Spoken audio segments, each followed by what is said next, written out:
अस्सलाम वालेकुम फ्रेंड्स।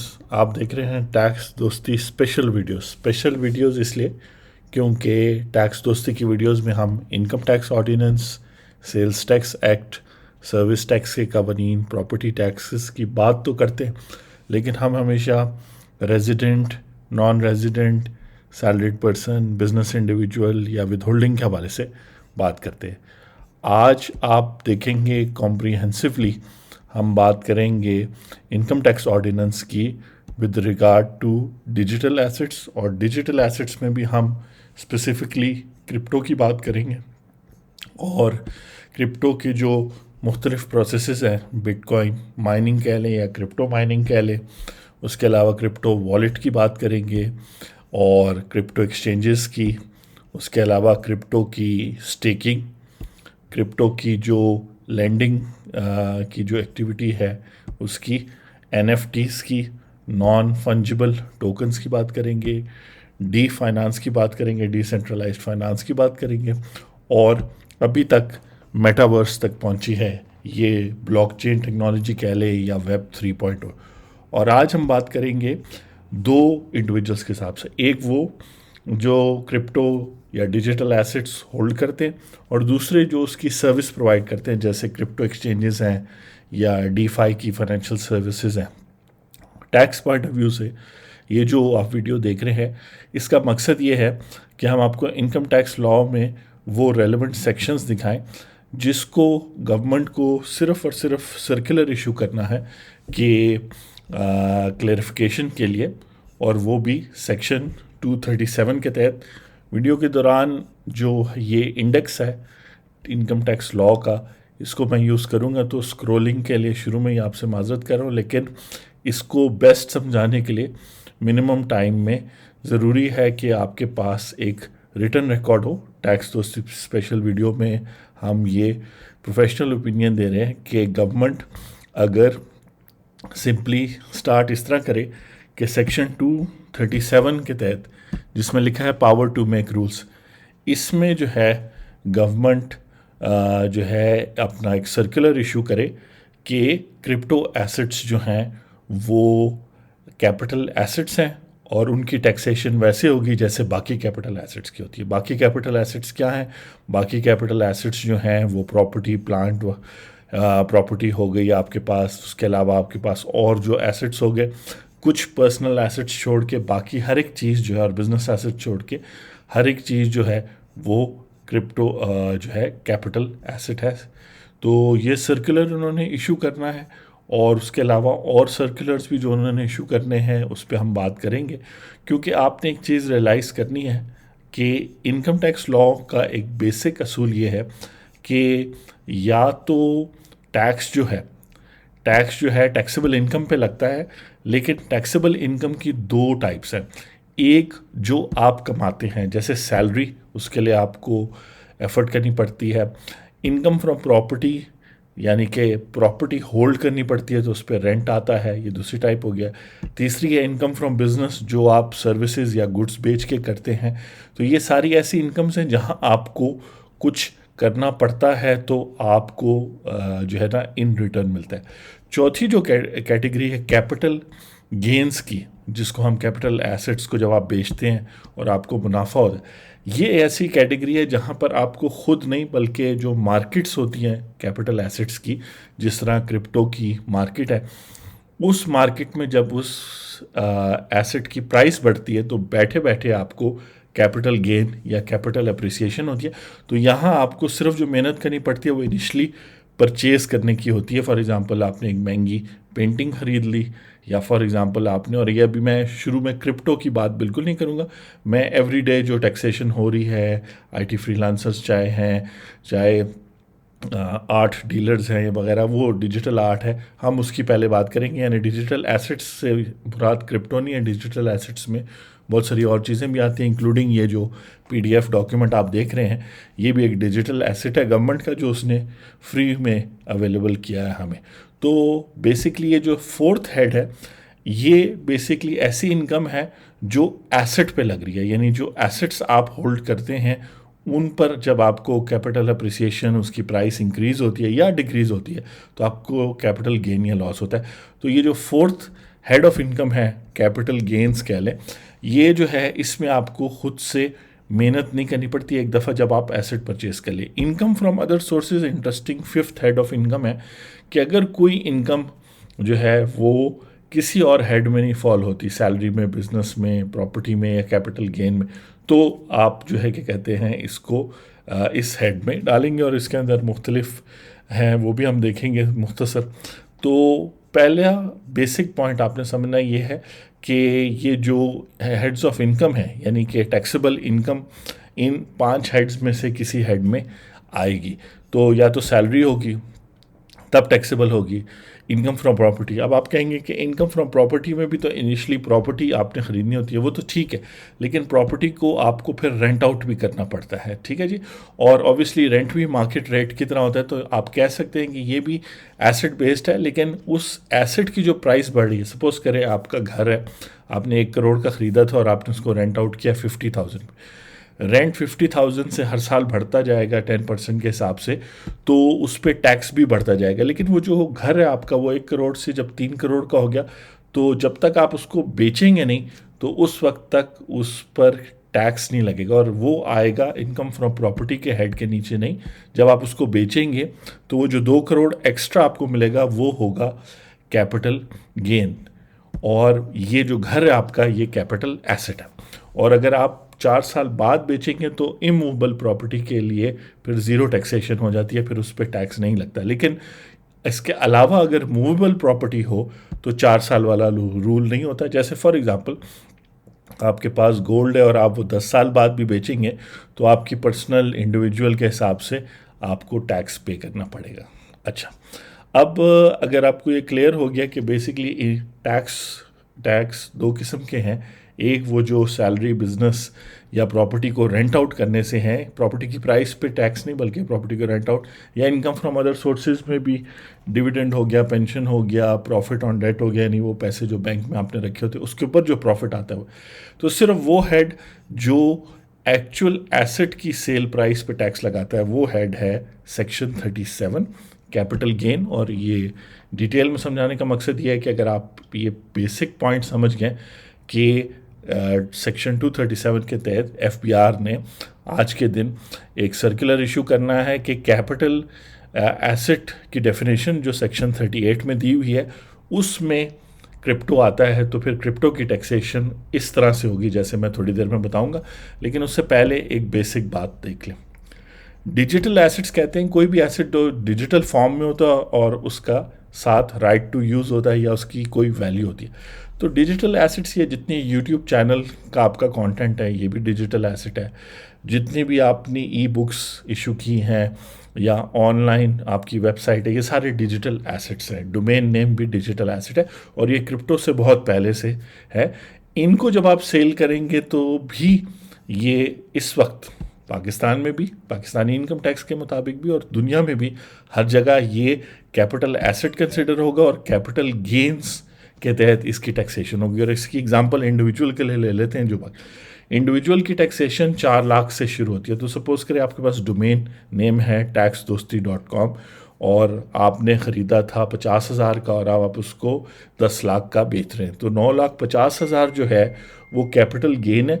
और आप पहले साल में बेचें तो 100% टैक्स लगेगा और उसके बाद अगर बेचें तो थोड़ा बहुत उसमें से डिस्काउंट हो के जो रिमेनिंग 75% है गेन उसके ऊपर टैक्स लगेगा। डोमेन नेम बेचने से जो आपको पैसे हैं, डोमेन के ऊपर वेबसाइट बना के उस पर ई कॉमर्स जो बेचेंगे, वो जो ई कॉमर्स बेचेंगे वो इनकम फ्रॉम बिजनेस के हेड में आएगी। वो डोमेन के ऊपर जो वेबसाइट बना के ई कॉमर्स से आप रेवेन्यू जनरेट करेंगे वो इनकम फ्रॉम बिजनेस में आएगी। जैसे आईटी फ्रीलांसर्स परेशान होते हैं कि हमारी फॉरेन सोर्स इनकम है, तो उसका जवाब ये है कि नहीं, आप यहाँ से बैठ के काम कर रहे हैं तो आपकी इनकम फ्रॉम बिजनेस है। याद रखें कि यहाँ स्पेकुलेशन बिजनेस का भी जिक्र है।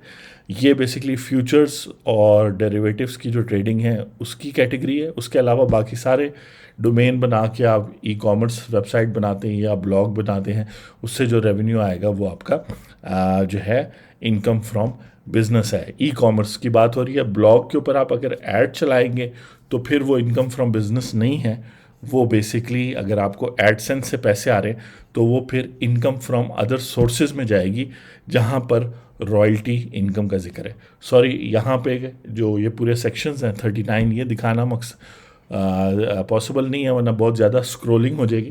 तो बेसिक कॉन्सेप्ट समझे कि ये जो 5 हेड्स हैं उसमें मे भी शायद कॉमन सेंस के अगेंस्ट हो आपको ये बात लगे, लेकिन लॉ बेसिकली इस तरह डिज़ाइंड है कि मुख्तलिफ हेड्स के नीचे किसी वजह से कोई इनकम आती है, और जब आती है तो फिर उस हेड के नीचे उसके बेनिफिट्स और डिसएडवांटेजेस और एडवांटेजेस होते हैं, और फिर वो टैक्सेबल इनकम बनती है और उस पर टैक्स लगता है। तो डिजिटल एसेट्स जो हैं बहुत पहले से हैं, जब से डिजिटल टेक्नोलॉजी है 100 ईयर्स हो गए।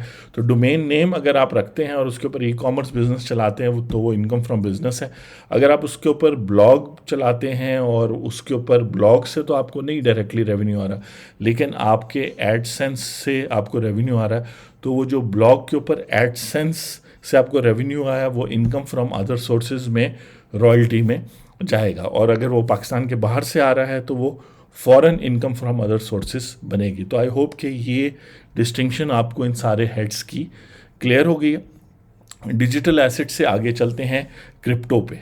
बेसिकली क्रिप्टो क्या चीज़ है? तो बेसिकली क्रिप्टो जो है वो क्रिप्टो करेंसी भी उसे कहते हैं, क्रिप्टो एसेट भी कहते हैं, लेकिन कोई भी ऐसी चीज़ जो डिजिटल फॉर्म में हो और उसमें क्रिप्टोग्राफी यूज़ की जाए। यानी क्रिप्टोग्राफी का मतलब है कि जब सेंडर और रिसीवर के दरमियान जो भी ट्रांजैक्शन हो रही हो वो इनक्रिप्टेड हो। यानी कि जिस तरह व्हाट्सएप पे आपकी चैट होती है, इनक्रिप्टेड का मतलब है कि जब वो सेंड हो नेटवर्क पे तो उसको जो उसका ओरिजिनल मैसेज है उसको चेंज कर दिया जाए और उसको रैंडम कोई मैसेज जिसका शायद कोई मतलब भी ना बनता हो वो बना दिया जाए, और फिर जब रिसीवर रिसीव करे तो वो वापस जो है कि कहते हैं उस मैसेज की शक्ल में आ जाए जो भेजा गया था। इसी तरह क्रिप्टो भी ऐसी चीज़ है कि आप और अभी मैं इसको कुछ भी नहीं कह रहा कि क्रिप्टो एसेट है कि नहीं है, अभी बात हो रही है कि डिजिटली यानी ओवर अ नेटवर्क ये कैसे होता है। हमारा दूसरा चैनल है एंथनीस क्रिप्टो शो, वहाँ पे अभी रिसेंटली बिटकॉइन का वाइट पेपर हमने डिस्कस किया, तो वो अगर आप देख लें तो उसके अंदर आपको जो टेक्नोलॉजी है क्रिप्टो की उसका आइडिया हो जाएगा कि इसमें क्रिप्टोग्राफी भी यूज़ होती है, किस तरह सिक्योर की जाती है ट्रांजैक्शन, डिजिटल कैसे होता है, नेटवर्क उसका क्या है। तो बेसिकली क्रिप्टो किसी भी ऐसी चीज़ को जिसको नेटवर्क पे डिजिटली ट्रांसमिट किया जाए और उसमें क्रिप्टोग्राफी यूज़ की जाए, क्योंकि आप देखें क्रिप्टो की जो स्पेलिंग है CRYPTO और क्रिप्टोग्राफी की, तो इसलिए इसको क्रिप्टो कहते हैं क्योंकि डिजिटल एसेट्स डोमेन में कोई क्रिप्टोग्राफी इन्वॉल्व नहीं है। जो आपने PDF बनाया है, अगर आपको बैंक आपकी बैंक स्टेटमेंट भेजता है तो PDF में अगर वो भेजा तो ज़्यादा से ज़्यादा वो उस पर पासवर्ड लगा देगा, उसको नेटवर्क सिक्योरिटी कहते हैं या सिक्योरिटी कहते हैं, उसको क्रिप्टोग्राफी नहीं कहते। लेकिन अगर वो क्रिप्टोग्राफी होती तो फिर बैंक आपको जब वो बैंक स्टेटमेंट आपकी भेजता तो फिर वो जो उसके अंदर अमाउंट्स आए हैं गए हैं वो सब स्क्रैम्बल होके कुछ और बन जाते हैं, वो नंबर्स से कन्वर्ट हो जाते हैं, डिजिट्स में, अल्फ़ाबेट्स में, न्यूमेरिकल साइंस में, और जब आप रिसीव करते और आप फिर वो की लगाते तो फिर वो वापस आपकी बैंक स्टेटमेंट बन जाते। लेकिन ऐसा फ़िलहाल नहीं होता, फ्यूचर में शायद हो, तो फिर बैंक स्टेटमेंट्स को भी क्रिप्टो कहने लगेंगे।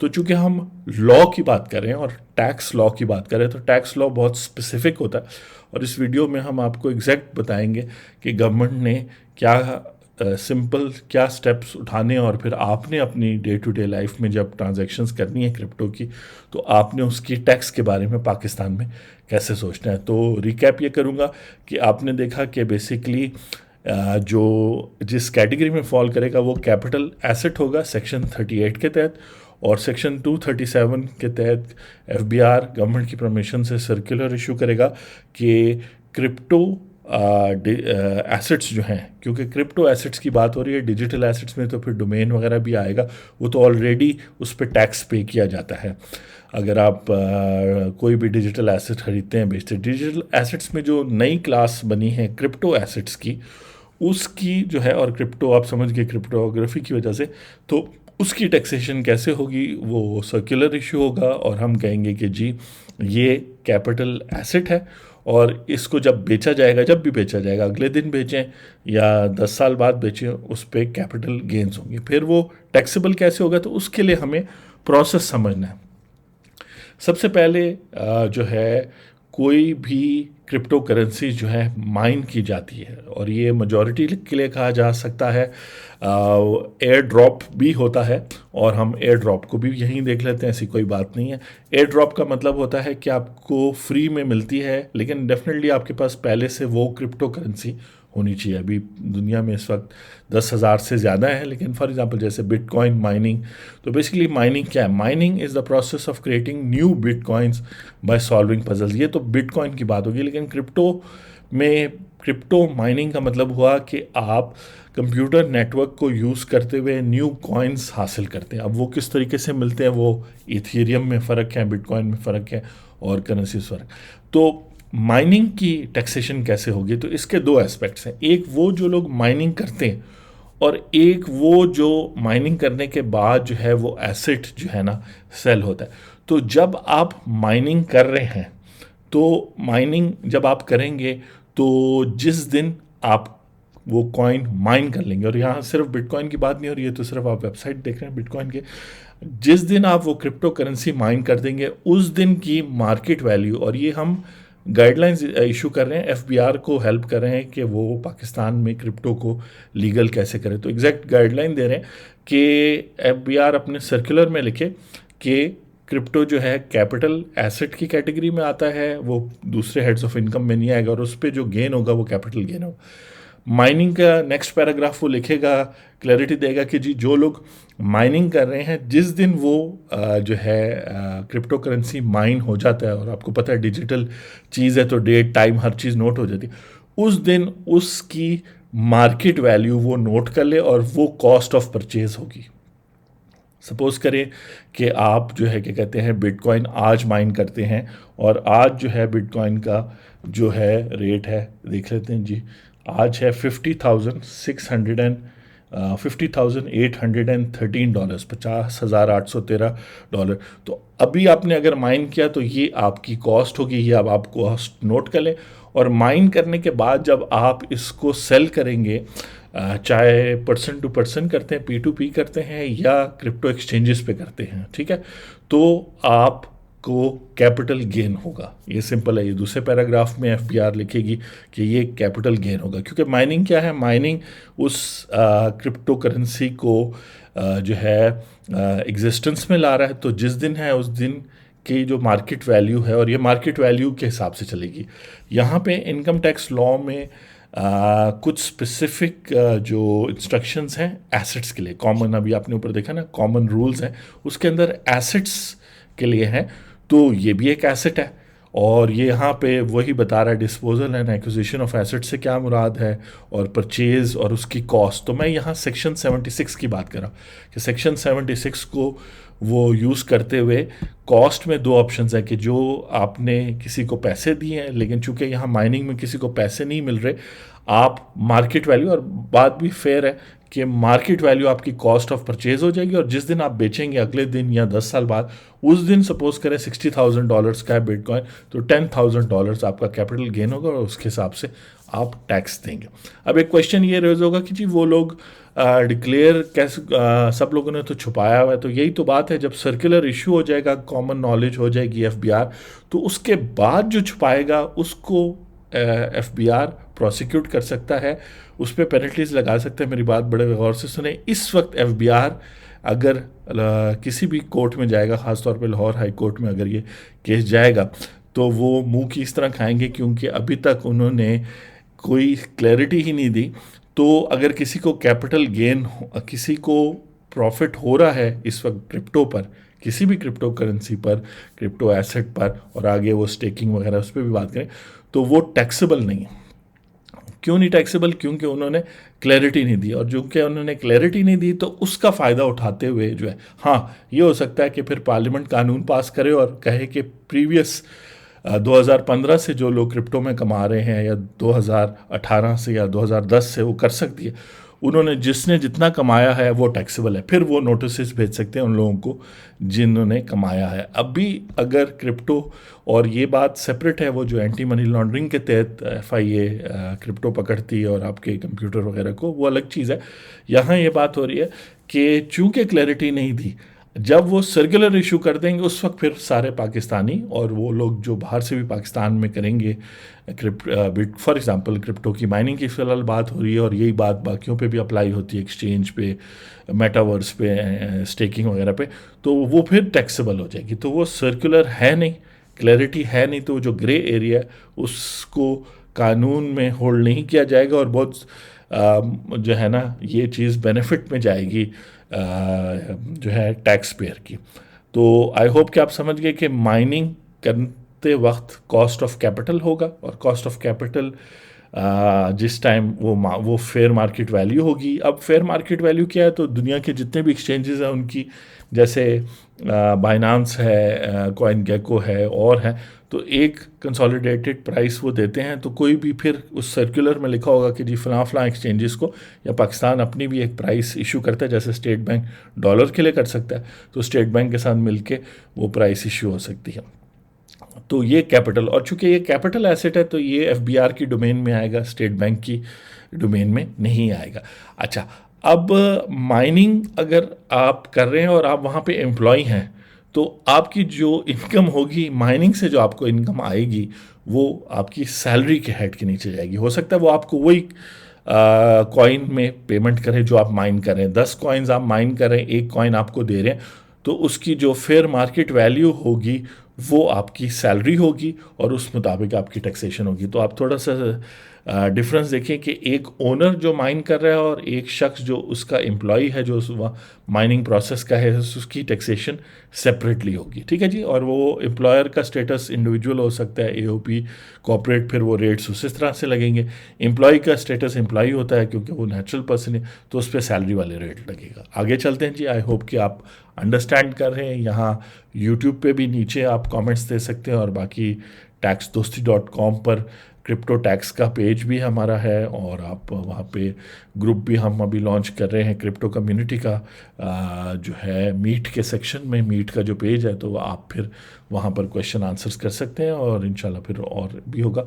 क्रिप्टो वॉलेट क्या होता है? क्रिप्टो वॉलेट एक ऐसा सॉफ्टवेयर होता है जिसमें आपकी प्राइवेट कीज़ होते हैं और बेसिकली यही वो कीज़ हैं जो ट्रांजैक्शन करते वक्त प्रूफ करते हैं कि कॉइन आपका था, आप बेच सकते हैं, या अगर आप ख़रीद रहे हैं तो कि आप बायर हैं और आपका सिग्नेचर उस पर हो जाता है ताकि आगे आप सेल कर सकें। तो क्रिप्टो वॉलेट की टैक्सेशन के हवाले से ये है कि देन अगेन क्रिप्टो वॉलेट में जिस दिन वो क्रिप्टो आया वो आपका कैपिटल एसेट है, उसकी फेयर मार्केट वैल्यू, एफबीआर को सजेस्ट कर रहे हैं कि फेयर मार्केट वैल्यू सेक्शन 76 के तहत कॉस्ट के उसमें फेयर मार्केट वैल्यू के बेस पर उस वॉलेट में जो जिस प्राइस पर आया है $50,000 पर अगर बिटकॉइन आए और फिर आप बेचते हैं $75,000 पे, तो $25,000 जो है वो आपका कैपिटल गेन हो गया और वो फिर एक साल बाद बेच रहे हैं या उसी साल बेच रहे हैं, वो फिर जो कैपिटल एसेट्स के रूल्स हैं सेक्शन 38, 39, 37, 38 के उस मुताबिक जो है ना वो डील किया जाए और उसकी टैक्सेशन उस हिसाब से हो। तो ठीक है जी। क्रिप्टो वॉलेट के अंदर भी इन आउट जो हो वो इस तरह है। तो अब आप कहेंगे कि ये बहुत ज़्यादा टैक्सेशन है, तो डेफिनेटली ये एक चूँकि प्लॉट हो गया या उसके अलावा कंपनी के शेयर्स हो गए, ये सारी चीज़ें जो हैं टेक्नोलॉजी की वजह से स्लो मूविंग थी। अब प्लॉट कितना जल्दी, आप 2 दिन में भी बेचें तो अब हर वक्त तो नहीं बेच रहे होंगे। अच्छा, इसमें सवाल रेज होता है कि अगर ट्रेडिंग आप कर रहे हों, ठीक है ना जी, तो वो एक्सचेंज की तरफ अब हम आते हैं नेक्स्ट, तो वहाँ बात करेंगे। लेकिन यह है कि क्रिप्टो वॉलेट अगर एज ए पर्सन आपने रखा हुआ है, तो ये अगर आपका काम है और क्रिप्टो वॉलेट में आप और लोगों की भी करेंसी रख रहे हैं, तो फिर वो जो सर्विस चार्जेस आप कर रहे हैं तो वो आपकी इनकम फ्रॉम बिजनेस में डिक्लेयर करना चाहिए कि जी आप एक बिज़नेस प्रोवाइड कर रहे हैं, आपका वॉलेट है, आप लोगों को गाइड कर रहे हैं इस वॉलेट में रखें। और वैसे तो ये इतनी इजी चीज़ है वॉलेट, पासवर्ड वगैरह, कि ये हर कोई रख सकता है और बहुत से लोगों के पास मोबाइल में उनके क्रिप्टो वॉलेट्स हैं। क्रिप्टो एक्सचेंज की टैक्सेशन के हवाले से, क्रिप्टो एक्सचेंज का जो बिज़नेस है, पहले तो वो एज ए कंपनी SCCP के साथ रजिस्टर्ड होगा, स्टेट बैंक के साथ भी होगा क्योंकि वो डिपॉजिट्स भी ले रहा है, लोगों से इन्वेस्टमेंट भी ले रहा है, और उसके जो प्रॉफिट्स होंगे वो इनकम फ्रॉम बिजनेस में आएंगे, क्योंकि बेसिकली उसका काम है कि वो एक सर्विस प्रोवाइड कर रही है। तो जैसे ऑनलाइन और बिजनेसेस होते हैं, तो ये इनकम फ्रॉम बिजनेस सेक्शन 18 के तहत हो गया। अब अगर ये क्रिप्टो एक्सचेंज खुद कोई क्रिप्टो होल्ड करता है, एक्सचेंज अपने पैसों से ख़रीदता है अपने प्रॉफिट से, तो उस पर कैपिटल एसेट का कानून लगेगा। यानी सेक्शन 37 38 के मुताबिक अगर जब वो कैपिटल गेन करेंगे या लॉस करेंगे, उस हिसाब से वो बेचेंगे। ठीक है जी। तो एक्सचेंजेस में ये आप अगर एक्सचेंज के ऊपर रखेंगे तो वो एसेट आपका है, क्योंकि आपने पे किया है, बेशक उसकी शायद प्राइवेट कीज़ आपके पास ना हो, तो वो रूल चेंज नहीं होगा आपके लिए, वो कैपिटल गेन ही होगा। जब आप अब आप एक्सचेंज से उतार के अपने वॉलेट में डालेंगे तो वहाँ क्लैरिटी डालनी पड़ेगी यहाँ पे रूल्स पे, ये जो एसेट्स के रूल हैं, क्योंकि एसेट्स के डिस्पोजल की डेफिनेशन में इसको डालना पड़ेगा। तो आप देखें है सारी चीज़ें, क्योंकि ये टैक्स लॉज इंटरनेशनली हैं, तो ये सब चीज़ें बहुत इजी हैं। अगर थोड़ा सा बैठ के डिस्पोजल एंड एक्विजिशन की डेफिनेशन से निकालना पड़ेगा जब एक शख्स बाइनांस के एक्सचेंज से उठा के अपने पर्सनल वॉलेट में डालेगा, वरना अगर नहीं स्पेसिफाई करेंगे तो disposal and acquisition of assets की रूल के तहत वो टैक्सेबल हो जाएगा, जबकि उसकी वो अपनी सेल्फ ट्रांजैक्शन है, वो अपने साथ ही ट्रांजैक्शन करे। लेकिन जब वो दूसरे वॉलेट में मूव करेगा तो फिर वो डिस्पोजल और एक्विजिशन की डेफिनेशन में आएगा। उसकी कॉस्ट वो होगी जब उसने ख़रीदा था बेचने के लिए। कंसिडरेशन रिसीव्ड में फेयर मार्केट रूल्स वगैरह का जिक्र है। फिर ये कुछ ऐसी ट्रांजैक्शंस होती हैं जो फैमिली मेम्बर्स वगैरह के दरमियान होती है, ये सारे रूल्स यहाँ पे दिए हुए हैं। जो रूल्स प्रॉपर्टी प्लांट और प्लॉट रेजिडेंशियल और पेंटिंग के लिए और डिजिटल डोमेन के लिए, सब चीज़ों के लिए है, तो वही रूल्स यहाँ हैं। और ये तो ऑलरेडी टैक्स हो रहे हैं, तो कोई नई बात नहीं है, आप इनको टैक्स करेंगे। और बात देखें एफबीआर को, अफसोस की बात है एफबीआर को बताना पड़ा कि ये टैक्स रेवेन्यू का सोर्स है। आप सिर्फ एक सर्कुलर इशू कर दे जिसमें होगा वो 5-10 सफ़ों का, उसमें क्लैरिटी हो, थोड़ा सा सोच के लिखा हो और ये सारे सेक्शन जिक्र हों, ताकि एक स्मूथ वर्किंग हो। पाकिस्तान में लाखों करोड़ों अरबों रुपए की क्रिप्टो की ट्रांजैक्शन तो हो रही है, चाहे वो माइनिंग की सूरत में हो रही है, चाहे वो क्रिप्टो वॉलेट्स हैं जो लाखों करोड़ों अरबों रुपए के क्रिप्टो डील कर रहे हैं, चाहे वो एक्सचेंजेस हैं, वो एक्सचेंजेस बाहर मुल्क की भी चल रही हैं और यहाँ भी लोगों ने बनाई। स्टेकिंग की कैसे होगी? तो स्टेकिंग के लिए बड़ा सिंपल है कि स्टेकिंग में ये होता है कि आप अपने क्रिप्टो को होल्ड करते हैं या तो अपने ही वॉलेट में या फिर जो प्लेटफॉर्म है जो आपको स्टेकिंग की सर्विस दे रहा है उस वॉलेट, उनके वॉलेट में। तो जितनी देर आप रोकेंगे, तो जिस दिन आपने स्टेकिंग शुरू की उस दिन फेयर मार्केट वैल्यू क्या थी और जिस दिन आपने स्टेकिंग निकाली तो उस दिन क्या उसकी है। तो अगर आप वो क्रिप्टो बेचेंगे तो उस पर सेक्शन 37 38 का कैपिटल गेन लगेगा। और वो जो आपको स्टेकिंग से एडिशनल रिवॉर्ड्स मिलेंगे वो भी आप देखें कि वो रिवॉर्ड्स आपको कब मिल रहे हैं। अगर वो रिवॉर्ड्स क्रिप्टो की सूरत में ही मिल रहे हैं तो फिर उसकी मार्केट वैल्यू होगी और फिर उसकी सेल देन अगेन वही लॉजिक बनेगी कि आप सपोज करें आपने स्टेकिंग में 100 बिटकॉइन स्टेक किए और उस पर आपको 10 बिटकॉइन मिले। जैसे ही आपको 10 बिटकॉइन मिले आपने 5 दिन बाद बेच दिए, तो ये जो स्टेक किए थे उस पर तो आपको कोई टैक्स नहीं पे करना, क्योंकि वो तो अभी आपने बेचे नहीं है वो, और बेशक उनकी मार्केट वैल्यू बढ़ गई हो। लेकिन वो जो 10 बिटकॉइन है आपको अगर 5 दिन पहले मिले थे तो उसकी अगर 30,000 वैल्यू थी, आज उसकी 60,000 है।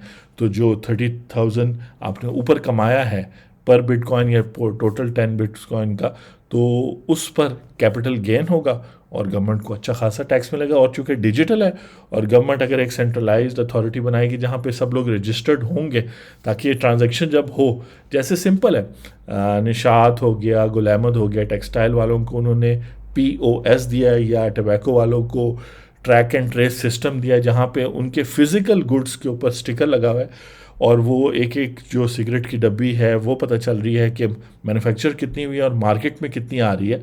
तो ये तो सब डिजिटल है, इसमें तो ज़्यादा गवर्नमेंट को कोई स्टिकर लगाने की ज़रूरत भी नहीं होगी। तो टेक्नोलॉजी ऑलरेडी अवेलेबल है, सारा कुछ है।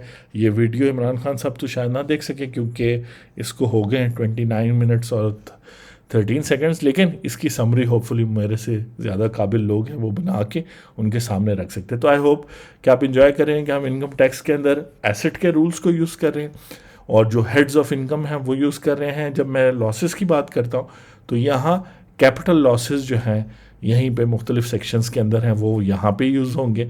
एग्जामेशन की अगर बात होगी तो ये सेक्शंस हैं, इससे प्रीवियस हेड्स ऑफ इनकम है। अच्छा, अब गालिबन स्टेकिंग के अंदर जो लोग स्टेकिंग की सर्विस दे रहे हैं उनको जो बेनिफिट हो रहा है वो उनका इनकम फ्रॉम बिजनेस में आएगा, क्योंकि उन्होंने फिर उस प्लेटफॉर्म की इलेक्ट्रिसिटी, सैलरीज, सॉफ्टवेयर डेवलपमेंट, वो सारे खर्चे माइनस करने होंगे। तो जिस तरह और ऑनलाइन प्लेटफॉर्म्स होते हैं वो इनकम फ्रॉम बिजनेस का होगा। तो दोनों एस्पेक्ट्स होते हैं, एक सर्विस प्रोवाइडर का, दूसरा जो सर्विस ले रहा है, फिर उसका जो एसेट मूव हो रहा है। जिस तरह प्रॉपर्टी डीलर्स करते हैं, हम आजकल रियल एस्टेट एजेंट्स ने जो FBR के साथ रजिस्टर होना है एंटी मनी लॉन्ड्रिंग के तहत, उस पर भी सीरीज़ कर रहे हैं, वो भी आप देख सकते हैं। इससे पहले जो है ये देख रहे वो सीरीज़ चल रही है, और ये आप देख रहे हैं 6 PM पे न्यू ईयर पे होपफुली ये लॉन्च होगा। तो आप न्यू ईयर पे देख रहे होंगे, टैक्स ईयर 2022 चल रहा है और कैलेंडर ईयर भी 2022 होगा। तो गवर्नमेंट आई होप कि इसको देख के बजाय कि क्रिप्टो को बैन करे, वो ये जो क्रिप्टो के डिफरेंट एस्पेक्ट्स हैं वो जाए।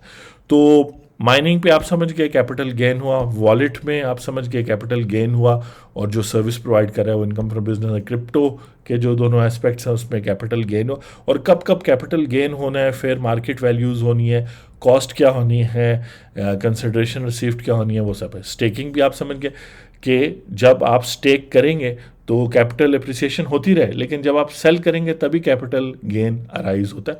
सेल नहीं करेंगे, होल्ड करते रहेंगे तो वो है। अगर सारी ज़िंदगी होल्ड करेंगे तो फिर जब आपके बच्चों को ये क्रिप्टो करेंसी मिलेगी तो यहाँ पे वही एसेट्स वाले सेक्शन में नॉन रिकग्निशन रूल्स हैं। जैसे प्रॉपर्टी जब ट्रांसफ़र होती है तो उस पर कोई कैपिटल गेन नहीं होता जब फादर से बच्चों तक या मदर से बच्चों को ट्रांसफ़र। इसी तरह जब आप करेंगे, और इसी तरह दुनिया के अमीर तरीन लोग, बिल गेट्स और ये लोग जो हैं, ये भी अपने शेयर्स वगैरह जो कैपिटल एसेट्स हैं बेचते नहीं हैं, बल्कि इनहेरिटेंस में आगे बच्चों को ट्रांसफ़र करते हैं या ट्रस्ट बनाते हैं। तो टैक्स बचाने के तरीके हैं, उस पर हम किसी और दिन बात करेंगे क्रिप्टो पे। लेकिन क्रिप्टो का सर्कुलर FBR काइंडली इशू कर ले। अब देखते हैं क्रिप्टो लोन्स में क्या करना है। क्रिप्टो लोन में क्या होता है, देखते हैं जी वो क्या कहते हैं। ये क्रिप्टो लोन क्या है, what does crypto currency lending work, how does crypto backed loans are secured loans. Interesting बात है, इसमें बोरोवर जो है वो डिजिटल एसेट्स को कोलैटरल के तौर पे, ज़मानत के तौर पे, लोन की ज़मानत के तौर पे रखवाता है। जिस तरह आप घर या गाड़ी रखवाते हैं या कोई और चीज़ रखवाते हैं, अगर आपने बैंक से बिज़नेस के लिए लोन लेना हो, या घर अगर ले रहे हैं तो फिर कोई और चीज़ जो है ना, या कोई गारंटर रखते हैं। तो क्रिप्टो बैक्ड लोन की कैसे वो नहीं। तो अब आप देखें कि इसमें क्या आप कर रहे हैं कि आप वही प्लेज कर रहे हैं, एक तरह से स्टेक कर रहे हैं, लेकिन स्टेकिंग में ये हो रहा है कि बेसिकली आपको जो है लोन मिल रहा है। वो लोन जो है ना वो टैक्सेबल नहीं है, क्योंकि वो लोन एक लाइबिलिटी है और वो वापस पे करना है, और कोई भी लाइबिलिटी जो है वो टैक्सेबल नहीं होती। जैसे बैंक से लोन लेते हैं तो टैक्सेबल नहीं होता।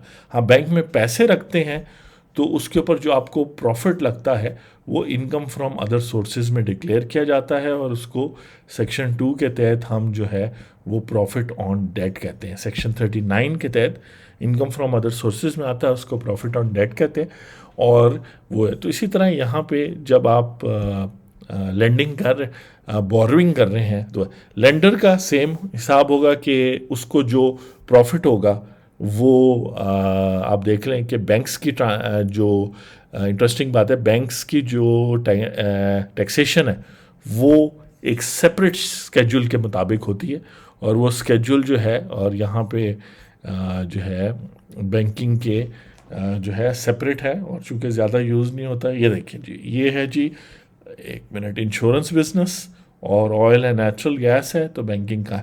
चलें, वो बैंकिंग वो शेड्यूल में दिया होगा, लेकिन इस तरह से अलग से रूल्स बने होते हैं। हम उस शेड्यूल की तरफ जाते हैं जहाँ पे बैंकिंग का जिक्र है। स्क्रोलिंग के लिए माजरत, लेकिन चूँकि बैंकिंग वाले हम कम बात करते हैं। बात ये हो रही है ना सर्कुलर, वो जो सर्कुलर मैं कह रहा हूँ वो सेक्शन 206 के तहत सर्कुलर जो है ना इशू करना है, लेकिन मैं कहूँगा कि 237 के मुताबिक भी रूल्स बनाए, 206 और 237। तो थोड़ी सी करेक्शन, चूँकि देखें कोशिश है कि आपको एग्जैक्ट बता दें जो आपसे लाखों रुपए लेके शायद किसी कंसल्टेंट ने बताना है। मैं इसलिए बता रहा हूँ कि एक तो क्रिप्टो से इकोनॉमिकली बहुत बेनिफिट होगा, और अगर किसी के जहन में अभी तक नहीं आया कि इसकी टैक्सेशन कैसे होनी है, तो मैं आपको बता देता हूँ कि इसकी टैक्सेशन क्या देंगे। मुख्तलिफ स्केड्यूल्स हैं और इसमें रूल्स वो बता रहे हैं कि कैपिटल गेन के ऑन सिक्योरिटी कैसे होगा, ये ट्रेडर्स के लिए रूल्स हैं।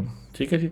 तो अगर 10th शेड्यूल आ गया इसके अंदर, और अगर ऊपर बैंकिंग का गुजर गया है तो मैं माजरत खाऊं, लेकिन कहने का मतलब देख लेते हैं। तो बैंक्स के अलग हैं, तो इसी तरह ये जो लेंडर हैं उनकी जिस तरीके से बैंक्स की होती हैं उसी तरीके से जो है क्या कहते हैं इनकी भी टैक्सेशन हो सकती है। ये मेरा ख्याल है ये आ गया। Of profit and gains of insurance business, और 5th शेड्यूल पेट्रोलियम, और इसमें बैंक्स आ जाना चाहिए एक्सप्लोर। अच्छा ठीक है, चले। तो कहने का मतलब ये है कि इस तरह कुछ सेपरेट रूल्स हैं, उन सेपरेट रूल्स का फ़ायदा आप क्रिप्टो लेंडर्स को भी कर देंगे कि जी क्रिप्टो लेंडिंग वो करें। लेकिन क्रिप्टो लेंडिंग का जो आप वाला पार्ट है, एज एन इंडिविजुअल आप अगर क्रिप्टो जो है कोलेट्रल के तौर पे रखवाते हैं, उसकी मार्केट वैल्यू बढ़ती जाएगी, जब आप बेचेंगे तो वो होगा उस पर कैपिटल गेन। जो आप इस ये जो लोन आप लेंगे ये टैक्सेबल नहीं होगा, क्योंकि लाइबिलिटी आपने वापस करना है। अच्छा, विद मार्कअप करना है, वो जो मार्कअप आपको मिलेगा वो उनका प्रॉफिट होगा। आगे चलते हैं एनएफटीज पे। एनएफटी नॉन फंजिबल टोकन्स जो है, नॉन फंजिबल टोकन्स जो है देन अगेन चूँकि ये क्रिप्टोग्राफिक होते हैं तो इसलिए ये क्रिप्टो एसेट्स के हेड के नीचे आते हैं। ये ऐसा ही है कि ये डिजिटल आर्ट है या ये क्रिप्टो किटीज़ हैं, ये डिजिटल कोड है। अब कोड जो है चूंकि वैल्यू रखता है और उसकी एक मार्केट डेवलप हो चुकी है, तो इसलिए एनएफटीज भी कैपिटल एसेट है। और वही वाली बात है ना कि वो सिंपल हर पैराग्राफ में सेक्शन 206 इनकम टैक्स ऑर्डिनेंस 2001 के तहत जो सर्कुलर इशू होगा, सर्कुलर का मतलब है सारे टैक्स ऑफिसर्स को बताया जाएगा, क्योंकि बेसिकली कमिश्नर्स जो पूरे पाकिस्तान में फैले हुए उनका काम है टैक्स कलेक्ट करना। तो उनको पता होना चाहिए कि यार ये जो क्रिप्टो की डीलिंग कर रहे हैं इनकी इनकम टैक्सेबल है। अच्छा, एक रूल और बता दूं कि चाहे लीगल इनकम हो या इलीगल इनकम हो, दोनों टैक्सेबल है। लेकिन इस वक्त क्रिप्टो में जो कुछ भी कमा रहे हैं, चाहे आप माइनिंग से कमा रहे हैं, चाहे आप वॉलेट से कमा रहे हैं, और इन बिटवीन भी बहुत सारे लोग यूएसडीटी की सर्विस प्रोवाइड कर रहे हैं कि आप उनसे यूएसडीटी ले लें, देन अगेन वो एक्सचेंजेस के ऊपर उन्होंने रखे हुए, तो वो कैपिटल गेन ही हो रहा है। या वो स्टेकिंग के प्लेटफॉर्म्स हैं इंटरनेशनल या लोकल, या वो लेंडिंग के प्लेटफॉर्म्स हैं, या फिर वो एक्चुअल डिजिटल ये एनएफटीज वगैरह हैं, जैसे वसीम अकरम वगैरह के इशू हुए थे पिछले दिनों। तो इन सारे सिनेरियो में जो बात है वो ये है कि चूंकि सर्कुलर इशू नहीं हुआ और क्लैरिटी नहीं दी गई, तो ये प्ली ली जा सकती है कि ये टैक्सेबल नहीं है। अब जब कोई केस जाएगा और तो कोर्ट का ज़रूरी है कि ऑनरेबल जज जो है हाई कोर्ट के, सुप्रीम कोर्ट के, वो पूछे एफबीआर से कि आप हमें स्टेप बाय स्टेप बताएं कि ये टैक्सेबल कैसे। तो ये जो मैं आज इस वीडियो में आपको बता रहा हूँ, ये जो मुख्तलिफ एस्पेक्ट्स हैं क्रिप्टो क्या चीज़ है, और फिर क्रिप्टो के जो मुख्तलिफ एस्पेक्ट्स हैं वो कैसे जो है टैक्स होंगे इंडिविजुअल के पॉइंट ऑफ व्यू से, यानी एक शख्स जो इनको होल्ड करता है, बेचता है, एक्सचेंज करता है, और दूसरी तरफ जो इसकी प्लेटफॉर्म सर्विसेज प्रोवाइड करें या जो लोग इसकी सर्विसेज प्रोवाइड करें, तो उनकी टैक्सेशन कैसे होगी। तो दोनों पे हम बात करें। तो एनएफटीज अगर आप बेच रहे हैं तो ये क्या चीज़ है, ये आपके इनकम फ्रॉम बिजनेस आ सकता है। अगर आप ये काम करते हैं, आप डिजिटल आर्ट बना के बेचते हैं और वो एनएफटी की सूरत में बेच रहे हैं, यानी ब्लॉकचेन के ऊपर बेच रहे हैं, यूनिक चीज़ है, तो इनकम फ्रॉम बिजनेस होगी। और वहाँ जो आप बेच रहे हैं, क्योंकि ये आपका स्टॉक होगा, और स्टॉक जो है वो कैपिटल एसेट में नहीं आता। कोई चीज़ भी अगर स्टॉक हो तो फिर वो कैपिटल एसेट नहीं होती, वो फिर इनकम फ्रॉम बिजनेस में आती है। तो ये कुछ बिजनेस के टैक्स के रूल्स हैं जो अप्लाई होते हैं, इसके लिए ये सेक्शन है। सेक्शन 18 की हम बात कर रहे थे। अच्छा, तो एनएफटीज़ की टैक्सेशन कैसे होनी है अगर मैं एनएफटी होल्डर हूँ। तो एनएफटी मेरे लिए जो है वो डिजिटल आर्ट है या एक डिजिटल कोड प्रोडक्ट है, और वो जो है मेरा कैपिटल एसेट है। अब इंटरेस्टिंग होगा कि अगर वो पर्सनल यूज़ के लिए है तो मे भी शायद वो कैपिटल एसेट की डेफिनेशन में भी ना फॉल करे। ये अब लीगल बातें हैं जो लॉयर्स ने, चार्टर्ड अकाउंटेंट्स ने और जजेस ने पूछनी और करनी है एफबीआर से कि भाई बताएं कर रहा है। तो बहुत इंटरेस्टिंग सिनेरियोज बनेंगे, लेकिन पहले एफबीआर अपना सेक्शन 206 के तहत सर्कुलर इशू करे, उसमें ये सारी चीज़ें जिसे जैसे उन्होंने पिछले दिनों फॉरेन रिमिटेंस पे बहुत अच्छा एक सर्कुलर इशू किया। तो यहाँ तक तो हम बात कर रहे थे क्रिप्टो, एनएफटी, क्रिप्टो एसेट्स वगैरह की, जो डिजिटल एसेट्स की एक और फॉर्म है। अब डी फाइनेंस जो है, डिसेंट्रलाइज्ड फाइनेंस, वो एक्चुअली फाइनेंशियल सर्विसेज है और उसमें स्टेट बैंक वगैरह उनको रेगुलेट करेगा और उसकी टैक्सेशन वैसी होगी जैसे बैंकों की होती है। अगर उसमें कोई सेंट्रलाइज अथॉरिटी नहीं भी है तो डजेंट मैटर, जो ट्रांजैक्शन है उसका नेचर ऐसा हो रहा है। लेंडिंग, ये जो स्टेकिंग लेंडिंग की बात अभी हमने की थी, वो जो है डीफाई में आता है और डीफाई के तहत जो है ये इसमें जो लोग ये डीफाई प्लेटफॉर्म्स प्रोवाइड कर रहे हैं वो लोग जो है क्या कहते हैं इसको करेंगे अपना जो है बैंकों की तरह रेगुलेट होंगे, बैंकों की तरह टैक्स देंगे। आप अगर डीफाई की कर रहे हैं तो बोरो कर रहे हैं तो कोई लाइबिलिटी है, टैक्स लाइबिलिटी। अगर आप कोलैटरल रख रहे हैं और आपको रिवॉर्ड मिल रहा है तो फिर वो कैपिटल एसेट क्या है उसमें आएगा। अगर आप इसको एज ए बिजनेस करते हैं तो ये इनकम फ्रॉम बिजनेस में इसलिए नहीं आएगा क्योंकि ना तो ट्रेडिंग है, ना मैन्युफैक्चरिंग है, ना आपका ये आप एसेट रख रहे हैं। ये इनकम फ्रॉम जैसे प्रॉपर्टी है उस हेड की तरह ये कैपिटल एसेट के अंदर ही आना चाहिए। तो ये तो डीफाई की बात होगी। आपके क्वेश्चंस वगैरह होंगे तो डेफिनेटली इस पर टेकअप किया जा सकता है और taxdosti.com पर हम कंसल्टिंग भी प्रोवाइड करते हैं क्रिप्टो की, टैक्स की। और ये जो सारी बातें आपने अभी तक सुना है ये इम्प्लीमेंट नहीं हुई, इसलिए मैं आपको ग्रे एरिया अभी से आइडेंटिफाई कर रहा हूँ कि हम ये प्ली ले सकते हैं कि अगर सर्कुलर एफबीआर इशू कर देता तब तो पाबंद हो जाते और फिर वो लोग जो क्रिप्टो स्टेकिंग कर रहे हैं, माइनिंग कर रहे हैं और वो अपनी टैक्स रिटर्न्स फाइल नहीं करेंगे तो वो तो फंस सकते हैं। लेकिन वो लोग जो टैक्स रिटर्न में इसको डिक्लेयर कर रहे हैं तो उनको फिर अगर प्रॉपरली डिक्लेयर कर रहे हैं, फेथफुली प्रॉपर डिस्क्लोज, तो फिर उनको परेशान होने की ज़रूरत नहीं है। अभी यह है कि चूंकि सर्कुलर इशू नहीं हुआ, अगर किसी पे टैक्स एफबीआर इनकम टैक्स का कानून लगाने की कोशिश करेगा तो बहुत रेजिस्टेंस मिलेगी, सबसे ज़्यादा ऑनरेबल कोर्ट्स की तरफ से, हाई कोर्ट्स और सुप्रीम कोर्ट, जहाँ पे पूछा जाएगा कि ये बताएं कि क्लैरिटी कहाँ है, क्योंकि टैक्स लॉज तब इम्प्लीमेंट होते हैं जब क्लैरिटी हो। इसकी एग्जांपल ले लेते हैं कि ऑनलाइन मार्केट प्लेसेस जो हैं वो टैक्सेबल हैं कुछ सालों से। इसी तरह आईटी फ्रीलांसर्स का जो काम है, सॉफ्टवेयर डेवलपमेंट है, आईटी इनेबल्ड, वो बड़ा क्लियरली डिफाइंड है। तो अब टैक्स क्रेडिट है, प्रीवियस ईयर्स में एग्जाम्प्ट था, 2025 के बाद वो टैक्सेबल हो जाएगा। तो इस तरह का रोड मैप क्रिप्टो के लिए नहीं है।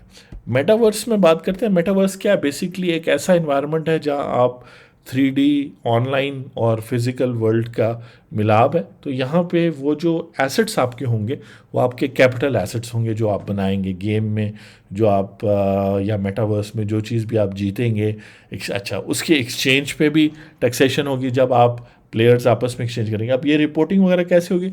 तो चूँकि डिजिटल सॉफ्टवेयर्स अवेलेबल हैं और बहुत सारे सॉफ्टवेयर्स अवेलेबल हैं दुनिया में क्रिप्टो की टैक्सेशन के लिए, तो वो सारे फिर यूज़ होंगे। लेकिन कहने का मतलब ये है कि वो जो ट्रांजैक्शन होंगी वो टैक्सेबल होंगी बशर्ते कि एफबीआर अपना सर्कुलर इशू कर देता। तो मैं रिपीट करता हूँ सारी बात quickly. Thank you very much. आप लोगों ने ये वीडियो डिटेल में देखी। क्वेश्चंस के लिए आप देख लें, taxdosti.com के ऊपर भी ग्रुप ज्वाइन कर लें क्रिप्टो कम्युनिटी का। और उसके अलावा जो है जहाँ पे टैक्स इन्फॉर्मेशन भी बात करेंगे और भी बड़ी अवेयरनेस की ज़रूरत है क्रिप्टो कम्युनिटी को भी और एफबीआर को भी, कि हेड्स ऑफ इनकम होते हैं और उसमें ज़्यादातर कमाए जाते हैं या जो क्रीम, जो मलाई होती है उसके ऊपर टैक्स लगाया जाता है। जो जैसे इनकम फ्रॉम प्रॉपर्टी के केस में प्रॉपर्टी की वैल्यू पे टैक्स नहीं लगाया जाता, प्रॉपर्टी को रेंट आउट करने से जो रेंट आता है उस पर। लेकिन एक ऐसा हेड है जिसको हम सेक्शन 37 के तहत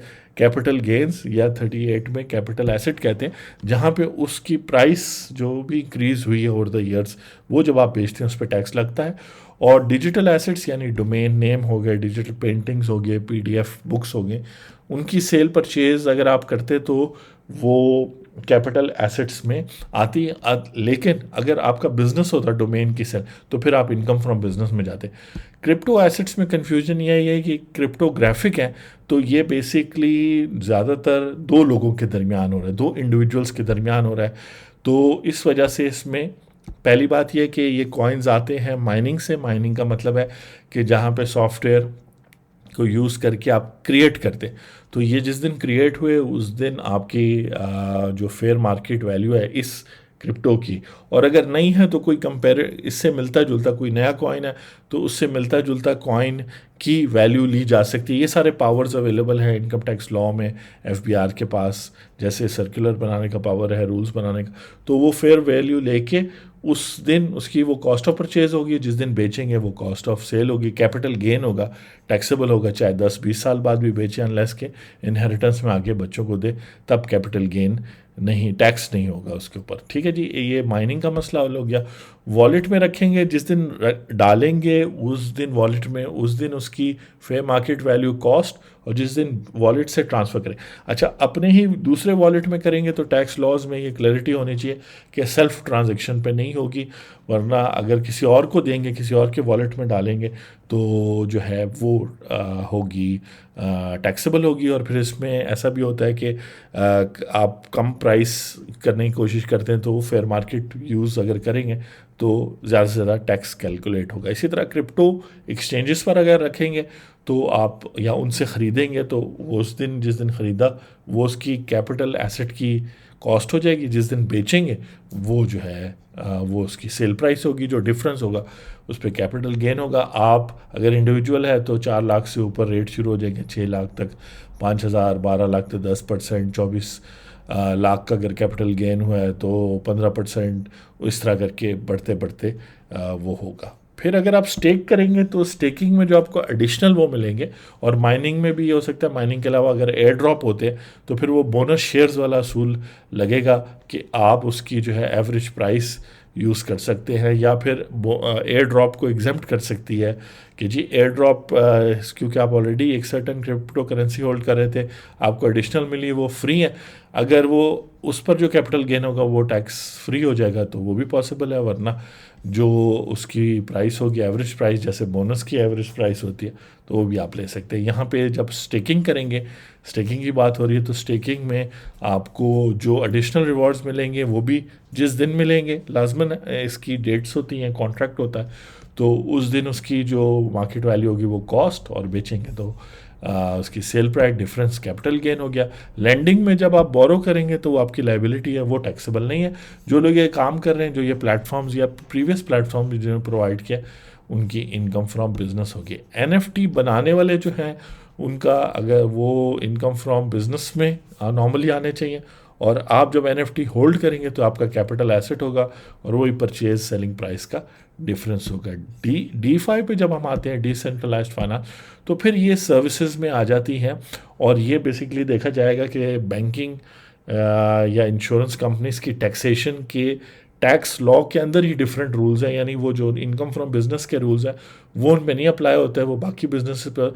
तो इसी तरह एक और स्केड्यूल बना के 13th या 14th स्केड्यूल डी फाइनेंस के प्रोडक्ट्स को क्लियर करें। ऑब्वियसली पार्लियामेंट से पास करें, लॉ पास करना पड़ेगा इसके लिए, तो इसके लिए रेगुलेशन करनी पड़ेगी। तो ये जो अभी तक मैंने आपको क्रिप्टो का बताया, उसके लिए रेगुलेशन की ज़रूरत, नई रेगुलेशन की ज़रूरत नहीं है, एग्जिस्टिंग को ही यूज़ किया जा सकता है। गवर्नमेंट को भी फ़ायदा है, एफबीआर को भी फ़ायदा है, डॉक्यूमेंटेशन ऑफ इकॉनमी भी होगी, और इलीगल ट्रांजैक्शंस का भी पता चलेगा, क्योंकि अभी तो सारी की सारी ना लीगल है ना इलीगल है, इसीलिए वो टैक्सेबल भी नहीं है मेरे प्रोफेशनल ओपिनियन में।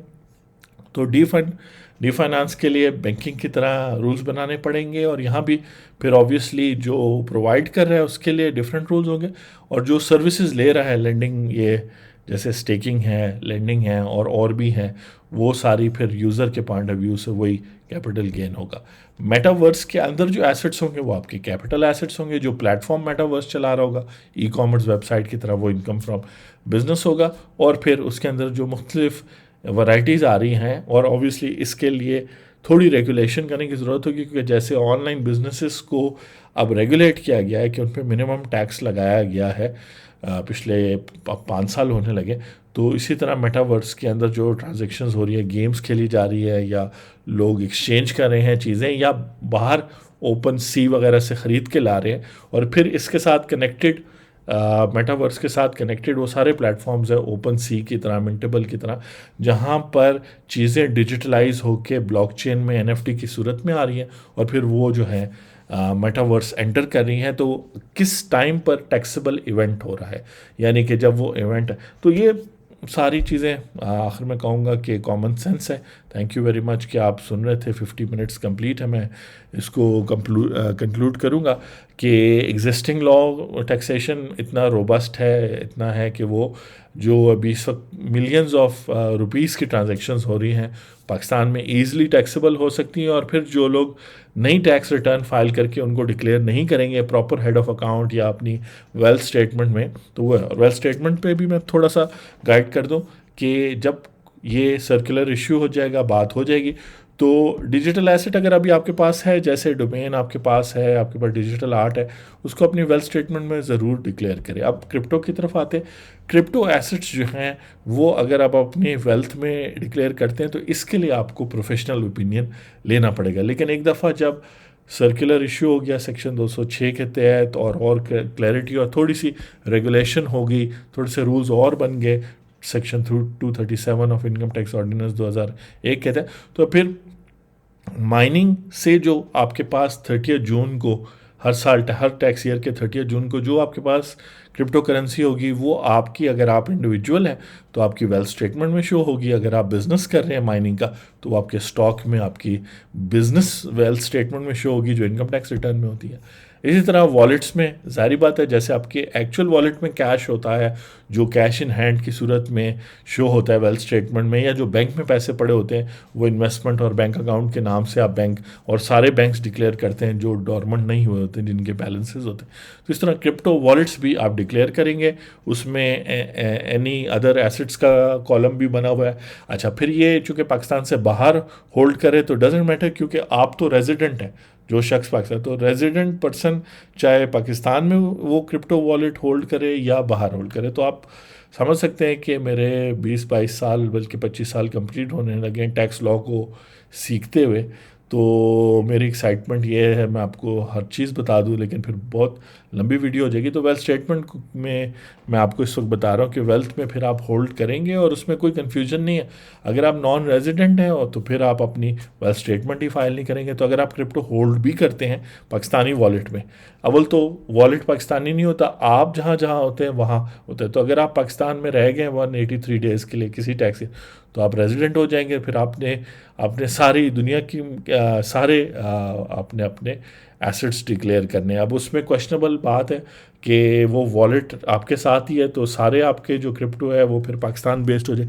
तो ये टेक्निकल चीज़ें उसके अंदर निकलेंगी, लेकिन मकसद सिंपल रूल अगर देखें, और FBR का बहुत एक्सपीरियंस है, बहुत एक्सपीरियंस लोग वहाँ बैठे हैं, उनको अप्रिशिएट करना चाहिए। मेंबर जो मुख्तलिफ FBR के हैं, तो एक डिजिटल एसेट्स का भी मेंबर बना दे जो गाइडेंस उनको देता रहे। तो क्रिप्टो वॉलेट को आपने अपनी वेल्थ स्टेटमेंट में शो करना है। एक्सचेंजेस पर जो आपके हैं वो भी आपने शो करने। अगर आप शो नहीं कर रहे तो उसके 2-3 इश्यूज़ हैं। एक तो ये कि वो पैसा जब आप कैश करेंगे पाकिस्तान में, तो उसकी सोर्स कैसे डिक्लेयर करेंगे। बेनामी ट्रांजैक्शन का भी प्रोहिबिशन है, कानून है 2017 का, एंटी मनी लॉन्ड्रिंग 2010 का कानून है।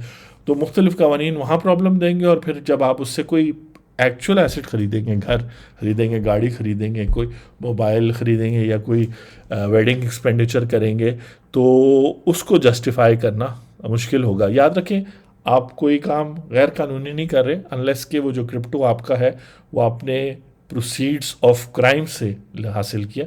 वो एक अलग बात है कि आपने कोई जुर्म किया, फिर आपको जो पैसे मिले वो आपने क्रिप्टो में कन्वर्ट किया। अगर आपने क्रिप्टो अपनी सर्विसेज के थ्रू हासिल किया है, आपको एयर ड्रॉप मिला है, आपने माइनिंग की है, आपने स्टेकिंग की है, आपने लेंडिंग की है, आप लोगों को दिए, तो वो जो क्रिप्टोज़ हैं या NFTs आपके ग्रो किए हैं, जैसे क्रिप्टो किटीज़ जो हैं वो आप ख़रीद लें तो फिर वो आगे बच्चे दे के और क्रिप्टो किटीज़ बन जाती हैं। तो वो एनएफटीज़ अगर ग्रो करते हैं, इंटरनेशनल अकाउंटिंग स्टैंडर्ड्स एक बायोलॉजिकल भी है, तो ये सब चीज़ें डिजिटल इधर आके या मेटावर्स में फिर अभी ये सब चीज़ें और भी होंगी। लेकिन मेटावर्स में अगर आप कोई एसेट्स होल्ड कर रहे हैं, उनकी वैल्यू क्या होगी, उसके लिए आप एक्सचेंजेस और फेयर मार्केट वैल्यू लेंगे और अपनी वेल्थ स्टेटमेंट में शो करेंगे। डिसेंट्रलाइज्ड में अगर आप इस तरफ हैं, जो आप जैसे लोग बैंकों में पैसे रखवाते हैं, इसी तरह डीफाई में अगर आपने अपने क्रिप्टो और डिजिटल एसेट्स रखवाए हैं तो वो आपकी वेल्थ स्टेटमेंट में शो होना चाहिए। एनएफटीज़ अगर आपने ख़रीदे हैं तो आपको वेल्थ स्टेटमेंट में उनका सोर्स भी बताना है कि ये ख़रीदे कहाँ से थे, कितने, और कॉस्ट पे फेयर मार्केट वैल्यू पे शो करने में फ़ायदा ये है कि अनलाइक प्लॉट वगैरह जो डीसी वैल्यू पे लोग शो करके या कम वैल्यू पे शो करते हैं, क्योंकि उन्हें बेचना बाद में होता है, का बहुत टाइम बाद होता है या नहीं बेचना होता। ये एनएफटीज़ वगैरह आप बेचेंगे तो अगर आप सिर्फ $10,000 का शो करेंगे और फिर मिलियंस में बेचेंगे तो कैपिटल गेन बहुत होगा।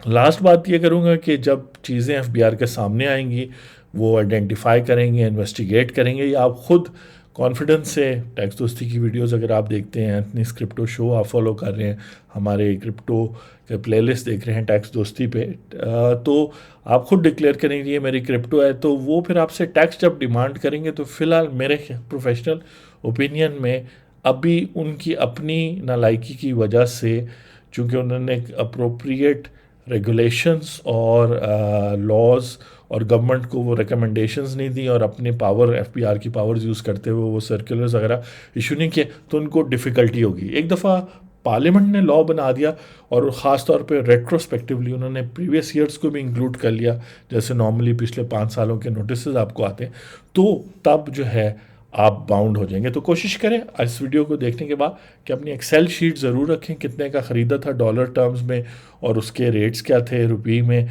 और अब चाहे एनएफटीज़ ख़रीद रहे हैं, चाहे आप ट्रेडिंग कर रहे हैं, चाहे आप सेल नहीं करते अपने बिटकॉइन होल्ड रखते हैं, जो कुछ भी है आप उसकी कॉस्ट प्राइस, उसकी डेट ऑफ परचेज़, उसकी ट्रांजैक्शन की स्क्रीनशॉट, चाहे इजी पैसा जैज़ कैश के थ्रू लेते हैं P2P या बाइनांस पे ले रहे हैं, बाहर मुल्क में अगर आप रहते हैं लेकिन पाकिस्तान में भी ट्रांजैक्शन करते हैं, जो भी आप कर रहे हैं उसकी डॉक्यूमेंटेशन रखें। डिसेंट्रलाइज्ड फाइनेंस की फैसिलिटीज़ यूज़ करते हैं, स्टेकिंग लेंडिंग जो भी करते हैं उसकी प्रॉपर डिजिटल डॉक्यूमेंटेशन रखिए, और ऐसी हो जो थर्ड पार्टी हो। एक्सेल शीट तो आप मेंटेन करेंगे लेकिन उसके बैक पे रिसीट्स और मुख्तलिफ डॉक्यूमेंट जो आपको ये अच्छे प्लेटफॉर्म्स देते हैं, क्रिप्टो एक्सचेंजेस, एनएफटीज़, वो सारा कुछ, तो जो है उसकी आप ज़रूर डिटेल रखें।